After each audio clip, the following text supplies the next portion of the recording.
Good morning and welcome to Verma classes. आज हमारा नया टॉपिक है भारत की समुद्री सीमाएं। भारत की समुद्री सीमाएं जो समुद्र में कितनी दूरी तक भारत के कौन कौन से अधिकार होते हैं और कितने किलोमीटर की कितने मील की दूरी को क्या क्षेत्र कहा जाता है। तो ये भारत के समुद्री दूरियां या फिर समुद्री सीमाएं हैं। देखिए, सबसे पहले देखेंगे भारत की 3 समुद्री सीमाएं हैं। नंबर 1 है प्रादेशिक जल सीमा। कौन सी है? प्रादेशिक जल सीमा। दूसरी है संलग्न क्षेत्र और तीसरी आपकी अनन्य आर्थिक क्षेत्र। तो 3 है कौन सी? प्रादेशिक जल सीमा, संलग्न जल क्षेत्र या अनन्य आर्थिक क्षेत्र। इनकी दूरी कितनी होती है? कितने किलोमीटर से कितने किलोमीटर तक होती है? तो देखिए, जो हमारी प्रादेशिक जल सीमा यानी कि प्रादेशिक जल सीमा है, इसकी जो दूरी होती है वो होती है 12 मील। कितनी होती है? 12 मील। समुद्र की दूरियां मील में नापी जाती है। क्या में नापते हैं? मील में नापते हैं। ठीक है, तो कितनी होती है? ध्यान रखना, 12 समुद्री मील। कितनी होती है? 12 समुद्री मील। कौन सी? प्रादेशिक जल सीमा जो है। उसके बाद में जो क्षेत्र जो शुरू होता है वो कितना होता है? जिसका नाम है संलग्न क्षेत्र। ये होता है आपका 24 समुद्री मील। कितना? 24 समुद्री मील। 24 समुद्री मील कहां से बैठेंगे? यहीं से बैठेगा बेटा। यहां से तक 12, फिर 24, यहीं से 24 तक बैठेगा। हम कह सकते हैं यहां से यहां तक का पूरा 24 मील बैठेगा। उसके बाद में 24 मील के बाद में जो क्षेत्र जो शुरू होता है उसको बोलते हैं क्या? अनन्य आर्थिक क्षेत्र। क्या है? अनन्य आर्थिक क्षेत्र। तो ये कितना है? ये है आपका 200 समुद्री मील। तो यहां से यहां तक का पूरा है 200 समुद्री मील है। कितना है? 200 समुद्री मील। तो हमने 3 सीमाएं पढ़ी हैं। नंबर 1 है आपकी कौन सी? प्रादेशिक जल सीमा, संलग्न क्षेत्र और अनन्य आर्थिक क्षेत्र। तीनों की सीमा बताइए। पहले की सीमा है 12 समुद्री मील, दूसरी की है 24 समुद्री मील, तीसरी की है 200 समुद्री मील। उसके बाद जो क्षेत्र शुरू होता है उसको कहा जाता है हाई सी। क्या बोलते हैं इसको? हाई सी। इस हाई सी क्षेत्र में सभी देशों का समान अधिकार होता है। सभी देशों का समान अधिकार होता है।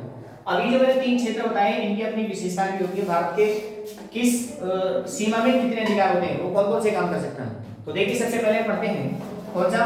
भारत की समुद्री सीमाओं को 3 भागों में बांटा गया है। 3 भाग मैंने आपको बताया कौन कौन से हैं? प्रादेशिक जल सीमा, संलग्न क्षेत्र और जो आपका अनन्य आर्थिक क्षेत्र। तो तीनों की विशेषताएं होती है। देखिए, जो प्रादेशिक जल सीमा है उसी क्या, सबसे पहले तो उसकी दूरी कितनी है? 12 समुद्री मील है। 12 समुद्री मील है। और कैसे? भारत को सभी प्रकार के अधिकार है इसमें। भारत कोई भी काम कर सकता है। भारत की सरकार किसी भी प्रकार के कभी भी सभी कार्य कर सकता है। ठीक है, कहां तक? 12 समुद्री मील तक। उसके बाद में नेक्स्ट कौन सा है? नेक्स्ट है आपका संलग्न क्षेत्र। संलग्न क्षेत्र की दूरी मैंने आपको बताई 24 समुद्री मील है। तो इसमें कौन कौन से अधिकार होते हैं? इसे भारत को अधिकार कौन से? सीमा शुल्क प्राप्त करने का अधिकार। सीमा शुल्क प्राप्त करने का अधिकार किनसे? सीमा शुल्क किनसे लिया जाता है?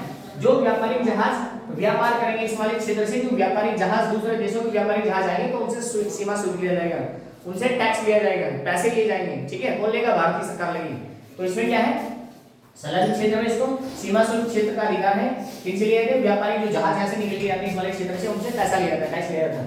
नेक्स्ट अनन्य क्षेत्र है। अनन्य आर्थिक क्षेत्र है। इसकी जो दूरी है वो की 200 समुद्री मील है। तो यहाँ पर कौन कौन से अधिकार है भारत को? यहाँ पर अधिकार है कौन से? तो नए द्वीपों का निर्माण कर सकता है इस वाले क्षेत्र में। जो ये वाला क्षेत्र है तो क्या है? इसमें नए द्वीपों का निर्माण कर सकता है।